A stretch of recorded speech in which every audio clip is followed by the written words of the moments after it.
Get ready to be blown away. Rise, Black Winged Dragon.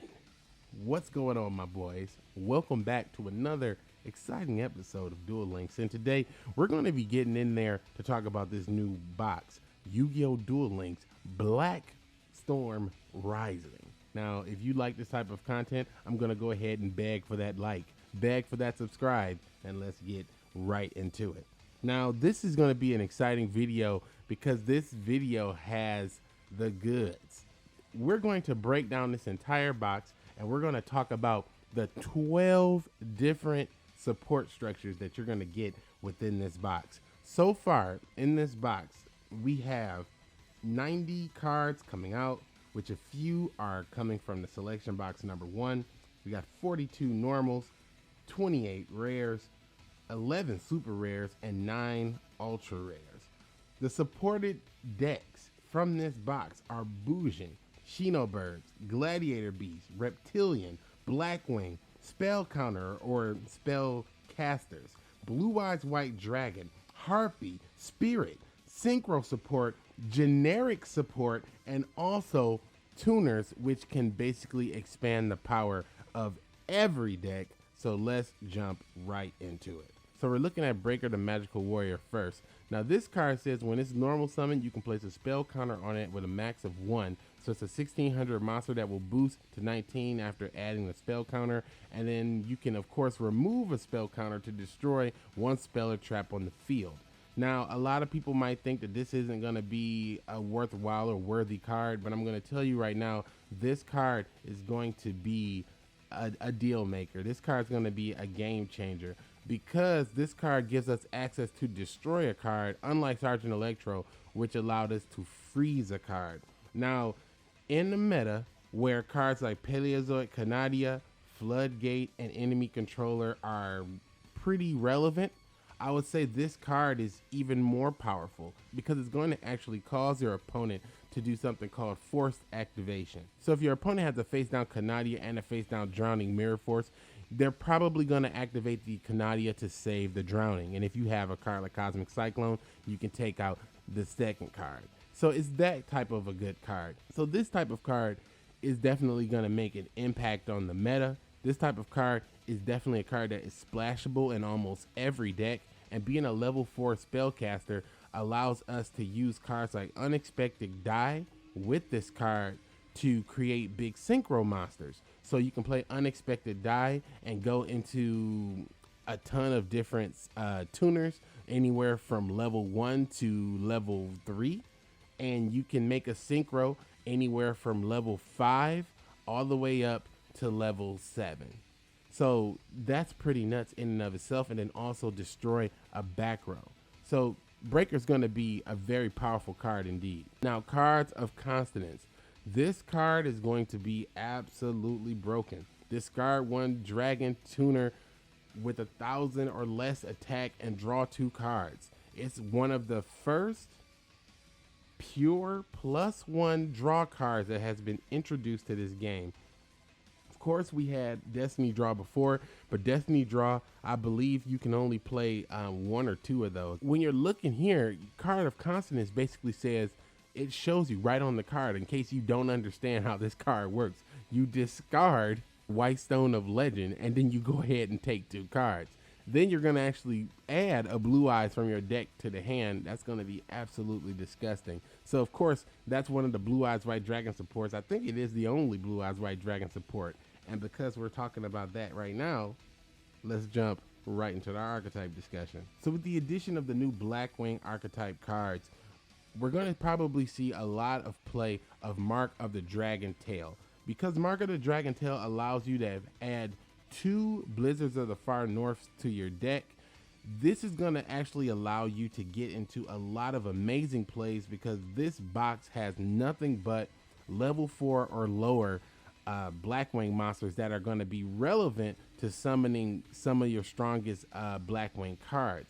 So probably going into Blackwing Dragon is going to be your primary bread and butter. And as you can see with the rest of the cards added into this box, I think that it's definitely going to be a viable option. So check this out. In a synchro deck, a lot of times you need to have recover ability because sometimes you might take a -1 going into your Synchro monster. But if you take a -1 going into your Synchro monster, having a card like Blizzard of the Far North that can recoup that monster at any point in time in the game is going to be crucial for actually staying consistent and keeping up with decks that are not neg wanting themselves playing Synchro monsters. And obviously we have the pack UR Blackwing Whirlwind, a continuous spell. Says when a Blackwing monster is normal summoned to your side of the field, you can add a Blackwing monster from your deck to the hand with less attack. Now that is incredible for Synchro summoning monsters. Like I mentioned before, as I was talking about the skill, you're going to take neg 1s. When you're taking neg 1s, you have a card like Black Whirlwind to recoup your neg 1s. With Black Whirlwind combined with Blizzard of the Far North, you will not lose card advantage. You will be able to keep up the card advantage and maybe even +1 over your opponent. And once that happens, it puts you that much closer to victory. And because of the effect of this card, it actually is an inherent neg 1 on your opponent, because for your opponent to remove this card from the field, they must waste a resource. If they waste a resource getting rid of this card, they cannot use that same resource to get rid of your face down Sakuretsu armor, your face down Wall of D, or whatever face down you might have. So Black Whirlwind is definitely going to be a card that is going to be just disgusting in this deck. If you control a Blackwing monster, you can special summon this card from the hand, and this card does piercing damage. This is a game-ending card, especially in Duel Links, because I don't care what turn it is. A monster that can pierce defense is definitely dangerous, especially given that the only monster that was level 4 that was played in the meta previously that could pierce defense was a Destiny Hero monster with 1600 attack. That monster can special summon another D hero from the hand, but this card can just be special summoned if a Blackwing monster is present. When this card destroys opponent's monster by battle and send it to the graveyard, you can special summon one Blackwing monster with 1500 attack or less from the deck, but its effect is negated. Which monster do you think you would special summon? You'll special summon Blackwing Mithril the Silver Shield. If this card destroyed and sent to the graveyard, reduce the next battle damage you take to 0. Basically, this card allows you to survive if your opponent has maybe game on board, which is absolutely amazing. But if this card is special summoned by the effect of your blue flame, of course, obviously, you won't get that effect. However, you can utilize him as a synchro summoning material. Here's a level 6 synchro monster for you. If this card attacks a defense monster, it gains 500 attack during the damage step only. And it also inflicts piercing damage. This deck will be dangerous in this meta. You have a 2800 synchro monster that can be synchro summoned for basically free, that can attack life through defense. This is definitely going to be a deck that rivals Destiny Heroes, but of course, we're going to be using cards like Sakuretsu Armor and Widespread Ruin to destroy our opponent's monsters. So, because we're neg wanting them so hard, cards like this is just going to wrap the game up quickly.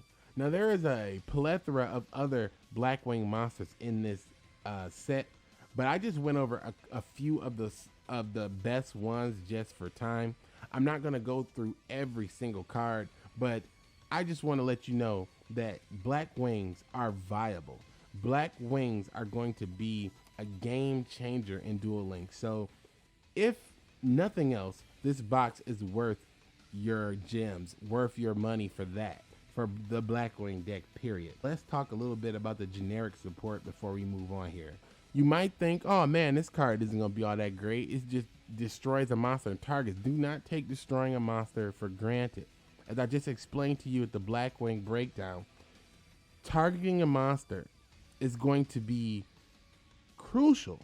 Destroying a monster is going to be crucial for playing your Blackwing deck. Removing monsters from the field with cards like Sakuretsu Armor or maybe even Super Rush Headlong is going to be crucial, because getting rid of a monster, straight up neg wanting your opponent and not allowing them to keep a card on the field, is going to make it so that your opponent just gives up, because at the end of the day, Yu-Gi-Oh is a numbers game. So if you can take away cards from your opponent while adding cards to yourself, that's just a clear path to victory. And you might think, man, it sucks, I don't want to pull this card, but hey, don't forget Unexpected Die.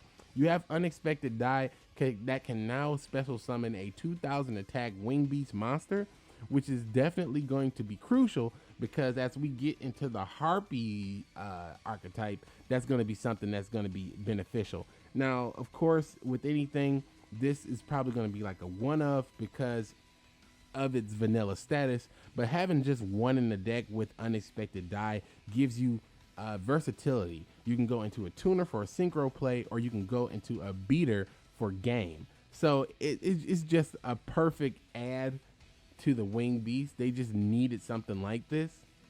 And here's a card that I think that is definitely going to be a game changer for folks who play synchro decks. Shadow Impulse. When a synchro monster you control is destroyed by battle or a card effect and sent to the graveyard, you can target one of those synchro monsters and special summon from your extra deck one synchro monster with the same level and type as the monster, but with a different name. And you can only activate one of these per turn. If a monster like Stardust Dragon is destroyed by battle or card effect, or even your Blackwing Dragon is destroyed by battle or card effect, you can utilize this card to special summon a Stardust Dragon. Gladiator Beast definitely have a lot of power and strength, but cards like this isn't where you're gonna find it. Gladiator Beast normally gets their strength by surprising the opponent like, oh shit, this is Gladiator Beast, I made a mistake. So the number one monster we're looking for Gladiator Beast is this card, Gladiator Beast Hoplomos. I never been able to pronounce his name correctly, but the reason why this card is relevant is because its defense is 2100 attack. This is a one-off card in your Glad Beast deck. You don't play 3 of this card unless, I don't know, you're playing some sort of tilt deck with Spike Shield, but you shouldn't be. But this card basically allows you to do all the same Gladiator Beast tagging in, tagging out. But if this card is tagged in, you have 2400 defense to work with. But because this monster has 2100 defense, it's an easy destroy on your opponent if you're going first. So in your first turn, you draw this card and you set it face down. Your opponent attacks into it with anything less than 21 or below. When that goes off, you get the option to destroy a monster or the back row for free. Or you get the option to special summon a big monster from your hand or your deck for free. That is why this card is important. That's why we didn't get this card immediately. If we got this card, this deck would have been maybe tier 1 from the jump. But this one card is actually going to be a game changer for Duel Links. Now, of course, obviously, if your opponent summons a Blue Eyes White Dragon on the first turn, if they summon out a 3100 Cosmo Brain on the first turn, obviously this card can be destroyed. But that's what you run back row for. So don't be a dummy and leave that in the comments. Well, my Blue Eyes White Dragon. Every time you don't have back row removal, sometimes you just got 3 Blue Eyes. And you're going to run into, sometimes you might have Blue Eyes and Cosmo Brain. Sometimes you might have all kinds of silly arrangements of cards. But there are cards that can prevent this card from being destroyed, obviously. You'll run into this card and I'll get the effect off for free. So you have to keep that in mind. That is why this card should not be slept on, and that's why it is the best card in this entire box for Glad Beast. Now, here are some optional cards that people probably won't run, but they're pretty viable. Gladiator Beast Archfiend Shield. It's an Archfiend, but this Archfiend Shield prevents your monster from being destroyed when it would be destroyed. So if your opponent, I don't know, plays Treacherous Trap Hole for some reason and you already have this card equipped, it will not be destroyed. This card will be destroyed instead. Or if you attack and go into battle, that your monster wouldn't die by battle, this card will be destroyed instead. But if you tag out and you have this card equipped to a monster, you can add this card back to your hand instead of it going to the graveyard. So that's what makes this card good. I don't think running Spartacus is worth it to play this card, but what I do think is worth it is maybe running one of these just in the deck, because this card is just powerful by itself for the Gladiator Beast archetype in general. And then you also have this card, Indomitable Gladiator Beast, which basically can boost your Glad Beast by 500, and then you can return 2 Glad Beasts from the graveyard to the deck, and then you can add this card back to the hand. It's a nice way to clean up your grave, but also a nice way to give you a little consistent threat against your opponent. Now, there's one more Glad Beast monster that might be worth running, but 100%, you know, I can't tell you that it would be, because this card allows you to have another 1800 beater on the field for Glad Beast. Currently, all we had was Laquari, but now we have this card as well, and it's a Wing Beast monster. So if Harpies becomes a thing and they have Wing Beast cards on the field, this could be definitely a nice tech that could help you fight back against Wing Beast monsters in general. You'll have a boost from their field spell, and then also because it's a Wing Beast monster, if we ever get Icarus attack, this is going to be a great card to play as well. This card is an L. So let's talk about the actual cards that you know that you probably want to play. Is this Dragunity archetype. Now this Dragunity archetype is going to be really good because, you know, let's kind of lead with this main monster. This card says when it's Synchro summoned, you can target one level 3 or lower dragon type Dragunity monster in the graveyard. Equip that target to this card. Once per turn, you can send one card that was equipped to this card to the graveyard and double this card's attack until the end phase. So this is going to be a game-ending card. Basically, you can make this monster go to 38, it's saying. And of course, we need to read into some of the other Dragunity monsters as well. All right, so Dragunities have a pretty simple combo, and Konami just kind of puts it right out here for you just in case you can't figure it out. So here you go. You summon this Dragunity monster here, which allows you to special summon another Dragunity monster from the hand. Now, when you special summon this card from the hand, once per turn, you can select a Dragunity monster in the spell or trap zone and special summon it. That's absolutely fine. Now that you have a level 2 and a level 4 Dragunity monster on the field, you can synchro summon into your level 6. And when you do that, when this card is synchro summoned, you can target a level 3 or lower Dragunity type monster in the graveyard and equip it to this card. Which card are you going to equip? This monster, which allows you to destroy a card when it's removed. When you utilize this monster's effect to remove the monster, you're going to double this card's attack, also destroy a monster. So this monster is going to go from 19 to 38, and you're going to pop a card. I'm just going to say, for the sake of argument, if you were playing this with a mountain field, that's absolutely disgusting. Now you got 4,000 attacking for game, and you destroyed the back row, and you did it all with just 2 cards. We finally have enough synchro materials and enough synchro cards and cards with good effects to effectively play synchro monsters. And with Dragunity and having this one combo here, the deck is viable. Now, of course, there's going to be other Dragunity cards that we can also utilize. So let's take a look at cards like this one, Dragunity Ducks. This card gains 200 attack for each face-up Dragunity card you control. And when this card is normal summoned, you can select a level 3 or lower Dragunity monster from the graveyard and equip it to this card. This card is, again, going to be one of those cards that's going to help support you outside of that game-ending combo. What type of monsters are you going to equip to Dragunity Ducks, though? How about Dragunity Phalanx? Once per turn, while this card is equipped to a monster, as an equipped spell, you can special summon it. So special summon this monster off of your Dragunity Ducks. And now I have a math question for you, my boy. What's 4 plus 2? That's 6. And if you happen to have your boy in the grave already from maybe a failed attempt, a set face down, or maybe even a card of consonance play, you will actually be able to go in for your OTK.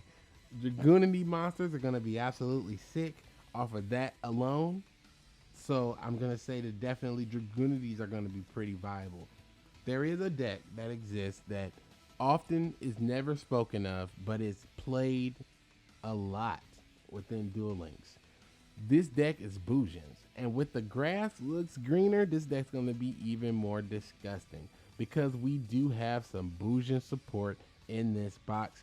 And if the Bujin's graveyard are set up properly, it's really hard for your opponent to get around it without absolutely just destroying some cards. And we're going to start off talking about the new Bujin cards with this card, Bujin Crane. This card is absolutely broken, okay? We have a hand trap added to Duel Links that can not only boost attack during the damage step, but it's going to play mind games with your opponent. Because your opponent doesn't know if you have a Karibo in hand, they don't know if the back row is live, and they don't know if it's Bujin Crane. Why is Bujin Crane so dangerous, my boy? During the damage calculation, if a Beast Warrior monster you control battles an opponent's monster, you can send this card from your hand to the graveyard. The attack of the monster becomes double its original attack during damage calculation only. That means if your opponent is coming over to attack your monster, they have to have a monster that has double the attack. And what if you have the other card that's in the grave that boosts attack for Bujins as well? It is absolutely gross that we are getting this card now, but I'm just glad that it's not honest or something like that. Here's another addition, Bujin Raven. It says when a Bujin monster you control is destroyed by battle with an opponent's monster and sent to the graveyard, you can send this card from your hand to the graveyard to destroy that opponent's monster. Again, talking about the neg ones. This card allows you to take a card from your opponent. Destroying a card is going to be crucial in this metagame, which is why this Bujins are getting this type of an upgrade. It's a Wing Beast level 4 light. So again, those are favorable archetypes and favorable attributes and a favorable level for Bujin. So that's just good overall. Bujin Swallow. During the main phase, you can send this card from your hand to the graveyard to target one Bujin monster you control. It can make a second attack during the battle phase. Other monsters cannot attack during the turn you activate this effect. This card is gross because it has 1700 base attack. Of course, attacking a second time could be game.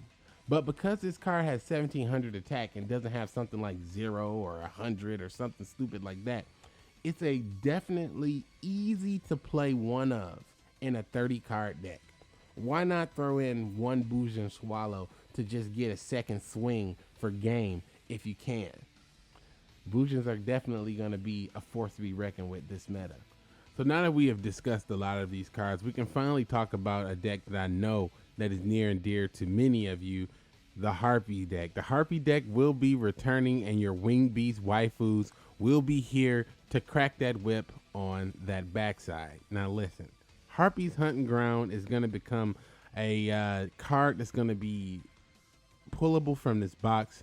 Also, that means that you're going to have full access to this card, so you will no longer need to run my skill.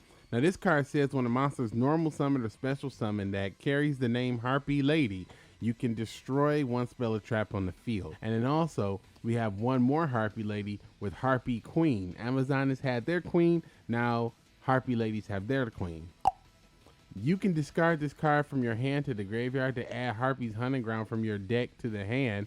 And this card's name is Harpy Lady while it's on the field or in the graveyard, which is absolutely disgusting. So you can discard Harpy's Queen from your hand to the grave, grab Harpy's Hunting Ground, summon a Harpy Lady, destroy the back row, they kill that Harpy monster, and then at the end phase of the turn, you flip Hysteric Party, which is the continuous trap card. It says activate by discarding one card. Special summon as many copies of Harpy Lady as possible from the graveyard, and when this face-up card leaves the field, destroy those monsters. So potentially you could activate Hysteric Party, discard one card from the hand, and special summon 3 Harpy Ladies and destroy the back row. But that's going to be pretty nuts for Harpy Lady. That's a pretty big boost, having the search ability and a method of special summoning multiple harpies from the grave, and that's not counting Elegant Egotist and everything else that you can play to help speed along the harpy deck. Now, we did actually get the main spirit card, which I'm very surprised that we finally got it.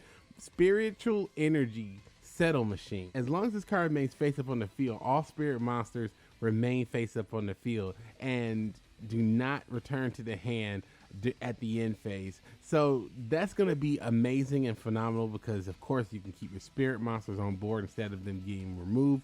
But with the addition of all of this back row removal, I'm not sure how viable this will actually be. But hey, it is here for your spirit monsters if you want to play or drop that dank Hino Kagazuchi on your opponent. But to keep this card maintained, you have to discard one card from your hand during each of your end phases to keep this card maintained. If you do not, this card is actually destroyed, and when this card is removed from the field, all face-up spirit monsters return to the owner's hand immediately, not at the end phase. So basically, it's a huge drawback on this card. So obviously, this is going to be a huge risk reward, probably a meme deck to be fair. Staying on track of the spirit monsters, and also to talk about the new Shinobird monsters that they actually added into this box. We have Shinobird Pigeon. Now, I actually do not have a ton of knowledge on the Shinobird archetype. So somebody probably from the TCG is going to have to help me out in the comments or even in the live chat for this premiere. But I need to know, what is the purpose of this card? It says once per turn, you can target one other spirit monster on the field and return it to the hand. Why would you want to do that? It doesn't say your side of the field. It does say on the field, but it doesn't say your side of the field. It does say on the field. But still, I do not see why this ability is necessary. It's not a tuner. It's just a Wing Beast level 4 spirit monster that happens to have the Shinobird name. So somebody's going to have to actually help me out with that and let me know what is the deal with Shinobird Pigeon. But I mean, they added this card in, so whatever. I didn't mention the archetype of Miss Vally, but I guess you can technically say that Miss Vally is one of the archetypes that was added to this box, because we have always been sprinkled with one or two Miss Vally cards, as you can see. But here are some of the Miss Valleys that are also tuner monsters as well. So I guess technically in this box you have 13 new archetypes supported, but nah, I don't count these Miss Vally boys. Once per turn, if both players have 5 or more cards in their hand, you can activate this card's effect to make both players send their hand to the graveyard until they have 4 cards. So I'm not sure why you would use something like this, but it exists. But I think what is more relevant is this card here, Miss Vally Baby Rock, which says when this card is sent directly from the hand to the graveyard, you can special summon it. Now this is a level 2 tuner Wing Beast, and if you're using something like the Tricky or even Snipe Hunter, you can discard this card and special summon it, and when it's special summoned, you can use it as a tuner for a Synchro. So from 5 you can go to 7, from 4 you can go to 6, and there's just tons of options with different cards that you can discard. So a level 2 tuner is almost always never bad, except for Miss Vally. They're always bad. So of course in this box we got a slew of new Synchro monsters, which I am so grateful for finally. And we're just kind of going to just go over how many we got here, closing us out at 9 total new Synchro monsters. Now I think that that's absolutely great that we finally got the Synchro monsters kind of fleshed out more. And with the introduction of these new Synchro monsters, obviously here is one of the archetypes that we're looking at now, which is Reptilians. Now Reptilians are going to be pretty good because you already know what their effects is: altering your opponent's attack, making it 0, and then also destroying your cards with cards like Antenna, which has already been released previously. Now this card, Reptilian Hydra, is a level 6 dark reptile synchro monster that needs you to use 1 reptile tuner at least. And it says when this card is synchro summoned, destroy all face-up monsters with 0 attack your opponent controls and draw 1 card for each card destroyed. That's absolutely gross. And if you remember, there are a couple cards that can make your opponent's attack 0, not to mention something like Wall of D. But how are we going to summon this Reptilian Beast? Well, let's take a look at the cards and find out, my boys. Now, starting off here, we do have a pack UR, Reptilianne Vashki. Reptilianne Vashki. So this is a snaky waifu with multiple arms. This card cannot be normal summoned or set. This card cannot be special summoned except by tributing 2 face-up monsters with 0 attack from anywhere on the field, meaning could potentially be your opponent's monsters. Once per turn, you can select and destroy 1 face-up monster your opponent controls.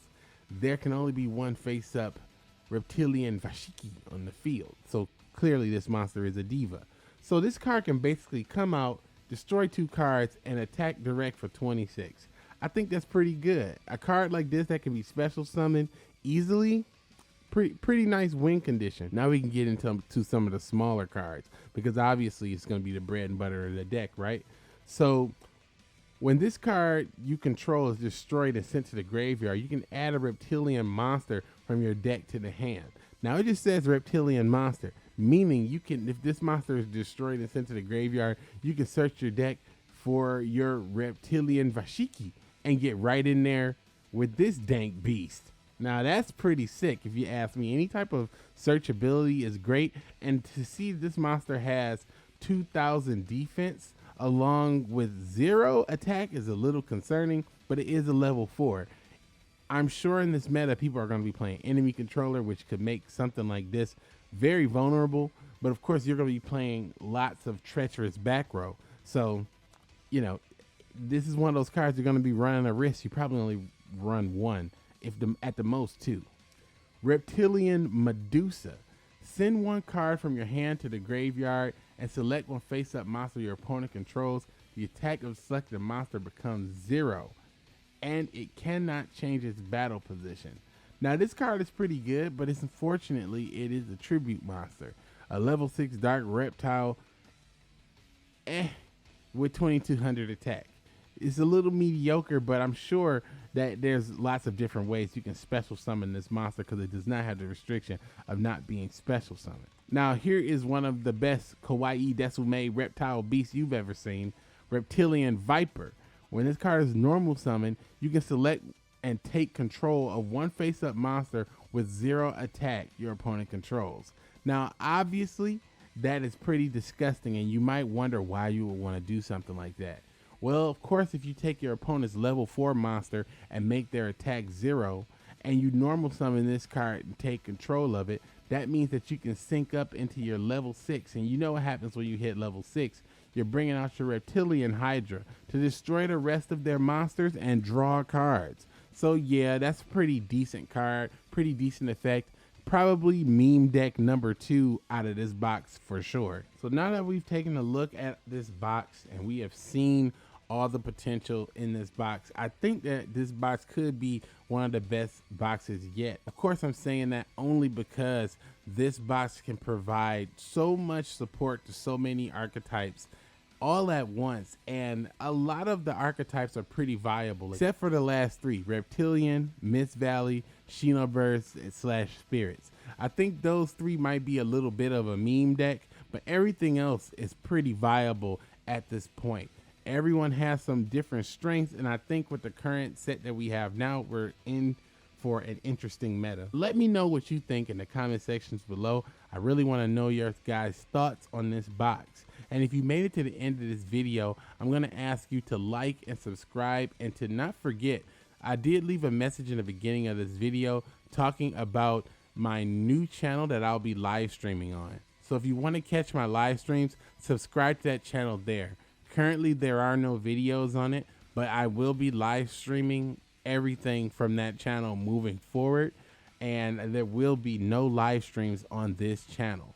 I will be doing premieres, but the live streams must be on the separate channel for the sake of the algorithm. So I appreciate you guys so much for watching this video, and I appreciate you guys so much for leaving me a comment telling me your thoughts on this box. And as always, my boys, Keep it dank.